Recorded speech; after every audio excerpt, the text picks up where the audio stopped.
Venezolana de Ron Ron, es experta en crimen organizado. Muchísimas gracias por estar con nosotros. Bienvenida. Gracias por la invitación.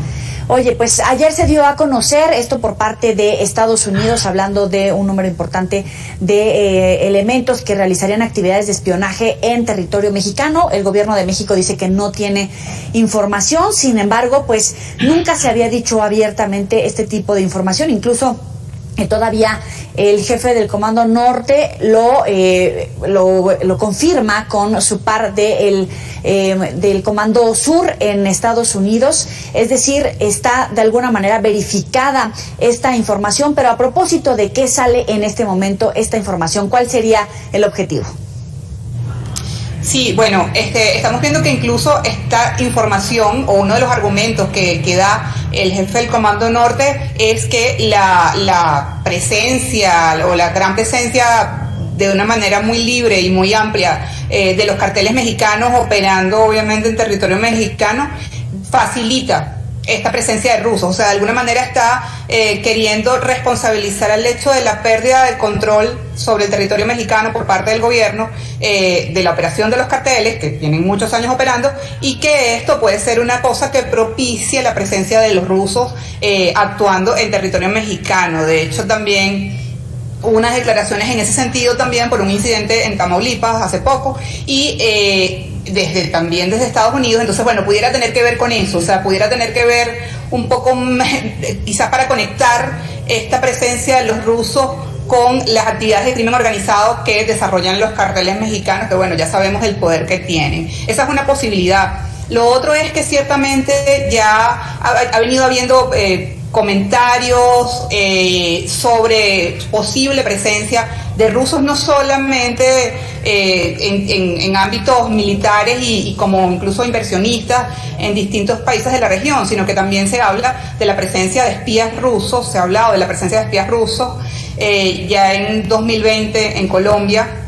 El presidente Duque sentó un precedente al expulsar a 2 diplomáticos de la Embajada de Rusia en Bogotá, precisamente señalándolos de espías, ¿no? Eso, pues, ese incidente quedó así, no se aclaró con mucha precisión por qué los consideraban espías, pero el hecho es que estas personas fueron expulsadas de Colombia en ese momento, y recordemos que Colombia también es otro de los principales aliados de Estados Unidos en la región. Claro. Y que además está muy cerca de Venezuela, donde desde hace mucho tiempo hay un vínculo también muy cercano entre el gobierno de Nicolás Maduro e incluso el gobierno de Hugo Chávez y el gobierno ruso.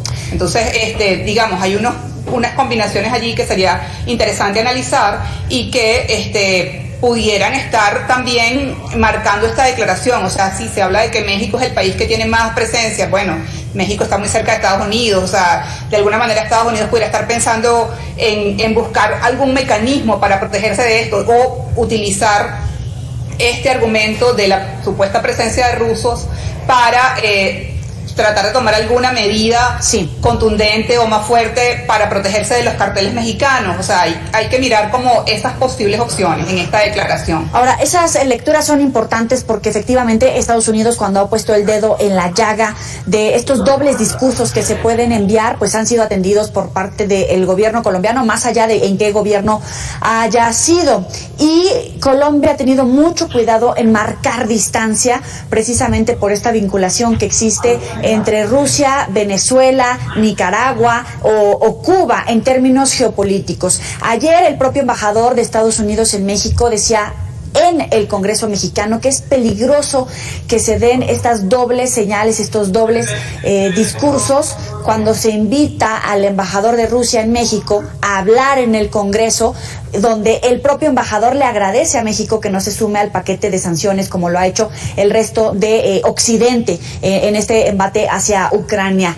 En este sentido, ¿cómo puede afectar esta postura que ha tomado México en la relación con Estados Unidos? Sobre todo porque Estados Unidos ya ha advertido que en cualquier momento podría ponerle la etiqueta a México como un país que permite actividades terroristas, que puede poner en jaque la seguridad nacional de su territorio.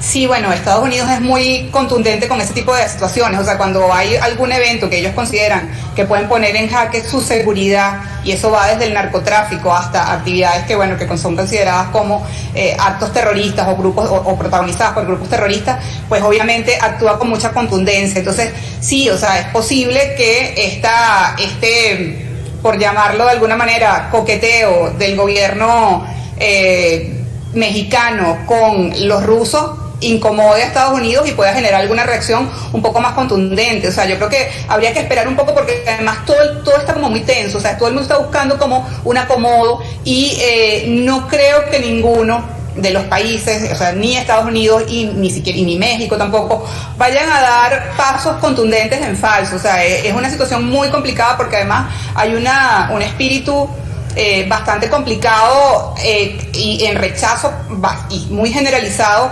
hacia, obviamente, la acción de Rusia en Ucrania. Entonces, creo que eso también es una limitante que por mucho que haya algún tipo de acercamiento o mediano vínculo acercamiento, vínculo con los rusos, no es tan sencillo que algún país salga abiertamente a dar un apoyo a los rusos. O sea, son pocos. En el caso, bueno, sabemos que Venezuela lo hizo, está Nicaragua, Cuba, pero otros países de la región no veo tan fácil que vayan a salir abiertamente a apoyar a los rusos o que se planten contra Estados Unidos. O sea, no lo creo. Y en el caso de México, vemos que una de las cosas que no está directamente relacionada con este hecho, pero que sí es un indicador de que México ha indirectamente apoyado a Estados Unidos en algunas de sus acciones y en algunas de sus políticas recientes, están las medidas que se está tomando incluso contra los migrantes venezolanos. O sea,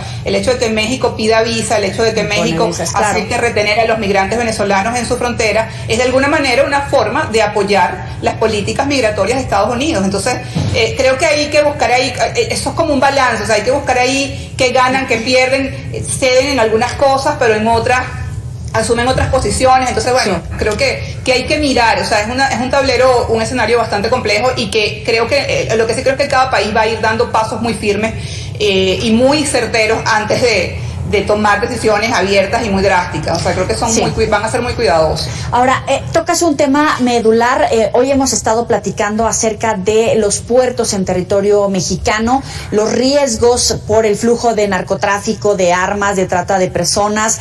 Por supuesto, si se utilizan para que ingresen personas como turistas y que después tengan otro tipo de actividades. Ha llamado muchísimo la atención, por ejemplo, la población rusa, un grupo delictivo que se ha identificado que opera sobre todo en la zona de Quintana Roo, en Cancún. Ha habido incluso persecuciones, tiroteos en los centros turísticos, en hoteles donde no se había visto. Y si revisamos los datos del ingreso de personas rusas a territorio mexicano por concepto de turismo, pasaron de 1,000 a 8,000. Esto ha alertado a las autoridades. Tú mencionabas hace un momento que México impuso un sistema de visado a ciudadanos venezolanos por este incremento. ¿En algún momento se podría revisar también el caso ruso, sobre todo cuando se está vinculando con hechos delictivos o en este caso con esta denuncia de espionaje? Bueno, a juzgar por las declaraciones del presidente López Obrador, no pareciera que estuviera interesado o dispuesto a hacer algún tipo de cambio en cuanto a su política migratoria con los rusos ni a su relación con los rusos, por lo que dijo luego de las declaraciones del jefe del Comando Norte. Pero es muy probable que estos elementos que tú acabas de mencionar ahorita, esta migración que pudiera ser considerada extraña y estos eventos que han estado ocurriendo, pudieran generar algún tipo de presión por parte de Estados Unidos para que México tome algún tipo de medida de control excepcional contra los ciudadanos rusos o para con los ciudadanos rusos. O sea, es probable que esto pueda pasar. O sea, no es algo que haya que descartar, precisamente por lo que estábamos hablando. O sea, hay mucha sensibilidad con el tema Rusia en estos momentos, está en los opuestos en todo lo que tiene que ver con los rusos. Es algo terrible porque tampoco se puede estigmatizar a una población general por acciones puntuales de un gobierno o de algunos de sus funcionarios.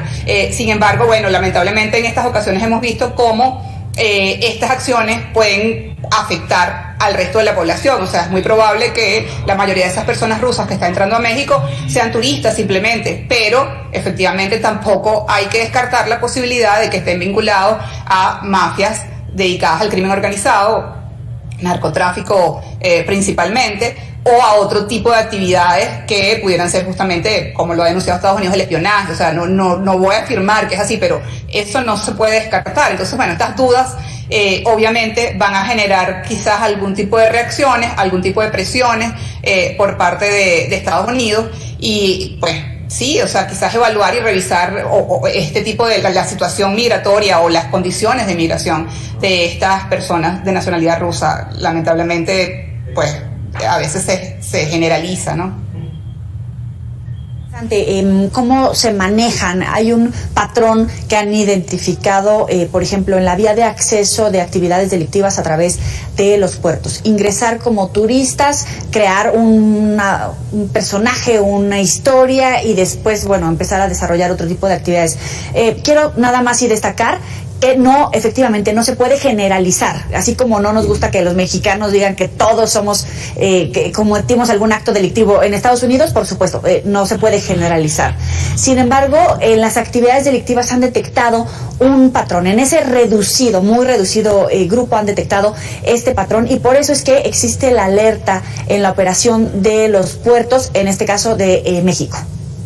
Sí, bueno, y es que no podemos descartarlo, porque además sabemos la situación de México relacionada con todo el tráfico. O sea, se han identificado cargamentos importantes, por ejemplo a China, se ha identificado la actuación conjunta de distintos grupos de crimen organizado transnacional con los carteles mexicanos, y los carteles mexicanos operando en distintos países del mundo. Entonces, o sea, México lamentablemente de alguna manera también es un epicentro donde los carteles han logrado que haya una operación de crimen organizado importante, y pues hemos visto también cómo la influencia de distintos países, en este caso Rusia, no viene solamente acompañada de una influencia de inversión económica, sino que además también puede venir acompañada de una política de armamentista. O sea, en el caso de Venezuela, la presencia de armas rusas en Venezuela y la compra de armas a Rusia ha sido impresionante. O sea, ¿tú crees que puede venir acompañada Exacto. de mafia, o sea, de la mafia rusa, de la presencia de miembros de la mafia rusa? No sería extraño, no sería la primera vez. Hay otras mafias de Europa del Este también operando en América Latina. Hay mafias africanas operando en América Latina. Entonces, no es nada de extrañar que pueda estar operando, o que pueda estar comenzando a operar, o a buscar una base de operaciones este tipo de mafias en México. Para nada, o sea, no sorprendería. Bueno, y con el mercado negro de armas tienes toda la razón. Muchísimas gracias, Rona Rizquez, por estos minutos para el auditorio de Mega Noticias. Gracias a ti. Hasta luego. Bueno, ya que estamos hablando de los puertos, ¿por qué es tan importante? Bueno, por